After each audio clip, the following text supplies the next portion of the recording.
Hello friends, बरायबाय Bodo Job Info YouTube चेनेलाव आसा खालामो गासैबो नोंथांमोना मोजां दङ आरो गोदान लेटेस्ट आपडेट साख्रिनि बागै नेगासिनो दङ। दा जियानो जा दिनैनिफ्राय एप्लाइ लिंकआ एक्टिभ जासिगोन बेनो जाबाय हेल्थआव। जाय नोंथांमोना आसाम डिपार्टमेन्ट हेल्थ दा बेयाव जुदि साख्रि मावनो गोसो दङबा बेनो जाबाय अफिसियेल नटिस फैबाय आरो लोगोसे ADRE रिजाल्ट आरो लोगोसे DHSFW रिजाल्ट आरो BTC नि सायाव बेयाव फंनैसो सावरायगोन बेखायनो भिडिअखौ नोंथांमोना जोबजासिम नायनो हागोन। दा गोबाव खालामा जों थांनि अफिसियेल वेबसाइटआव बिनि सिगां जायफ्रा Bodo Job Info official YouTube चेनेलाव गोदान साबस्क्राइब खालामना ला जाहाथे लेटेस्ट आपडेट नोंथांमोना मोननो हायो।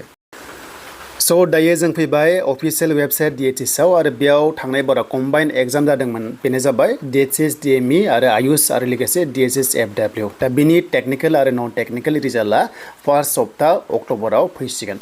नाथाय बिनि सिगां नन टेक्निकल रिजाल्ट ओंखारनानै बायबा टेस्ट दङ बेखौ दाबावैनो बे सप्तायावनो नन टेक्निकल ग्रेड 3 आ रिजाल्ट फैगोन आरो बेफोर रिजाल्टआ फैनाय लोगो आरोबाव ग्रेड 4 साख्रि 600 नि बारा पस्टआ फैगासिनो दङ। नाथाय दा थार्ड ग्रेडआ फैग्रोबाय आरो बे थार्ड ग्रेडनि दायो बेनो जाबाय नन टेक्निकल बिनि एग्जामा थाबैनो जागोन आरो थाबनो साख्रि मोनगोन। दा नैबे अफिसियेल वेबसाइटआव बिनि अफिसियेल लिंकआ एक्टिभ जाथारसिगोन दाबावैनो जेब्ला जायो नोंथांमोना फिन खनसे एप्लाइ प्रसेस भिडिअ मोननो हागोन नायनो दाबाव। दानिया बेयाव सोर एप्लाइ खालामनो हागोन नोंथांमोना नायखादो।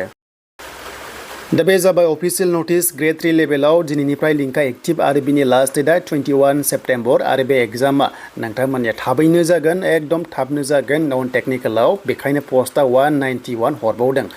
एक्चुअली थांनाय बारावसो नन टेक्निकेल बे पस्टआ दंखायोमोन नाथाय पस्टआ माने थोजोबाखै जानांगौ बेखायनो गोदान पस्ट हरदों आरो जेरै हेल्थ एडुकेटराव दङ 78 दङ बेनिफ्राय जुनियर एसिस्टेन्ट दङ 72 बेनिफ्राय बेसिक हेल्थ वार्कार दङ 41 ST लाइनआ बाव दङ बेखौ नोंथांमोना नायदो आरो बेयाव जुदि नोंथांमोना बेयाव जुदि एप्लाइ खालामनोबा फरायनाया जाहैबाय नोंथांमोना एनि डिग्री पास खालामनांगोन जेबो पार्सेन्ट नाङा जास्ट डिग्री पास खालामनानै 6 मान्थ्स कम्पिउटार डिप्ल'मा थाथारनांगोन होमबासो बे पस्टआव एलिजिबल जागोन। दा स्किल फीआ जोबोर मोजां बेखौ नोंथांमोना नायना ला जास्ट डिग्री पास खालामनानै देग्लाय जादोंबाबो जेबो नङा बेनिफ्राय 6 मान्थ्स कम्पिउटार नलेजआ थाथारनांगोन सार्टिफिकेटआ बेनिफ्राय एमप्लयमेन्ट एक्सचेन्ज सार्टिफिकेटआ बियो थाथारनांगोन होमबासो नोंथांमोना एप्लाइ खालामनांगोन। जुदि सरकारि साख्रि मावखायोबा NOC होनानै नोंथांमोनाबो एप्लाइ खालामनो हायो। बैसोआ 18 निफ्राय 45 इयार्ससिम आरो बेयाव सिलेक्शन प्रसेसआ ओरैबायदि जायो फार्स्टआव 100 मार्क्सनि एग्जाम आरो बे 100 मार्क्सआव माने गासै 50ल' कुइसन थागोन मोनसे हाबानो नोंथांमोना 2 मार्क्स मोनगोन टटेल 100 आरो बेयाव नेगेटिभ मार्किं गैया अके। देन इंलिश एग्जाम जागोन इंलिशजों अनलि इंलिशजों जागोन आरो बेयाव नोंथांमोननिया फार्स्टआव रिटेन पास जाबाथाय सेकेन्डआ जाबाय बेनो जाबाय बायबा टेस्ट एबा स्किल टेस्ट बाट बायबा टेस्ट बेयाव लागोन नोंथांमोनखौ थार्ड ग्रेड हिसाबै टेक्निकेल बा बेयाव स्किल टेस्ट लागौमोन। दा बेनो जाबाय नोंथांमोननिया DHS नि आन्दाराव गोदान साख्रि आरो बे जोबनाय लोगोनो 1000 नि बारा पस्टआ फैबावगोन बेनो जाबाय हेल्थआव। दा जियानो जा बेखिनिखौ नोंथांमोना मिथिबाय दिनै एप्लाइ खालामनो हासिगोन अके। दा बे जाबाय नोंथांमोननि DHS नि साख्रि। दानिया जों थांसै ADRE आरो आसाम पुलिस कन्टेन्टआव। दायो जों फैबाय आसाम पुलिसनि अफिसियेल वेबसाइटआव गोबां सेंग्राफ्रा सिख्लाफ्रा नेगासिनो दङ बेनो जाबाय 6000 नि result Assam police constable SI लेभेलाव आरो बेबो अक्ट'बरनि फार्स्ट सप्तायाव मोनसिगोन। दा BTC इलेक्सन दङना बिनि थाखायनो रिजाल्ट होथ'वा आरो बे अक्ट'बर फार्स्ट सप्तायाव रिजाल्ट मोननानै नोंथांमोना 10 अक्ट'बरावनो एपइन्टमेन्ट लेटारखौहाय मोननो हागोन खानापारा फिल्डआव बेखौ बुंखाबाय गासै 35,000 टटेल आसाम पुलिसखौ लानानै जि पस्ट दङना बेखौ अक्ट'बरनि फार्स्ट सप्तायाव मोनगोन। थ' बेखायनो बयनिसिमबो अल द बेस्ट थाबाय काटअफआ बेसेबां थांगोन बेखौ दायो बुंथ'ला। देन बेनिफ्राय नेक्स्ट लेभेल आरोबाव गोदान पस्ट फैगोन अलमस्ट 5000 पस्ट दङ नोंथांमोना प्रेक्टिस खालामबाय था।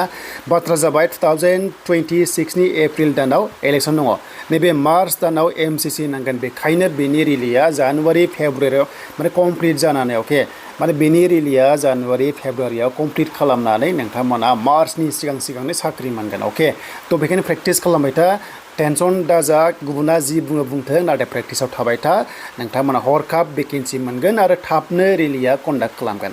दा बेनो जाबाय आरोबाव ADRE ADREआबो नोंथांमोना फार्स्ट सप्ता फार्स्ट सप्ताह अक्ट'बराव रिजाल्ट मोनगोन दायो डकुमेन्ट्स भेरिफिकेसन जागासिनो दं जायफ्रा एसे एनै थालांदोंमोन बिथांमोननिखौहाय लागासिनो दङ अके स' बिथांमोननिखौ लागासिनो दङ बेखायनो रिजाल्ट होथ'वा दा रिजाल्टआ अक्ट'बरनि फार्स्ट सप्तायाव नोंथांमोना मोनगोन एबा बिटिसि इलेक्सन जोबनाय लोगो लोगो बेयाव रिजाल्टआ गोबां फैगोन आरो बिटिसिनि साख्रि होनोबा थार्ड ग्रेड थालांनाय आरो ग्रेड 4 थालांनाय बियो अक्ट'बरावसो मोननाय चान्सआ दंसै अके अक्ट'बरावसो मोननाय चान्सआ दंसै एन्ड बेनिफ्राय दासिम सर्सआव मोननायाव VCDCआ सेलारि जाथ'वाखै आरो फरेस्टआबो सेलारि दायो जाथ'वाखै बाट बांसिन प्रब्लेमा नैबे VCDCआव जादों बेयाव दासिमबो सेलारिनि बेयाव जाथ'वाखै अके दा बेनो नोंथांमोननि थाखाय लेटेस्ट आपडेट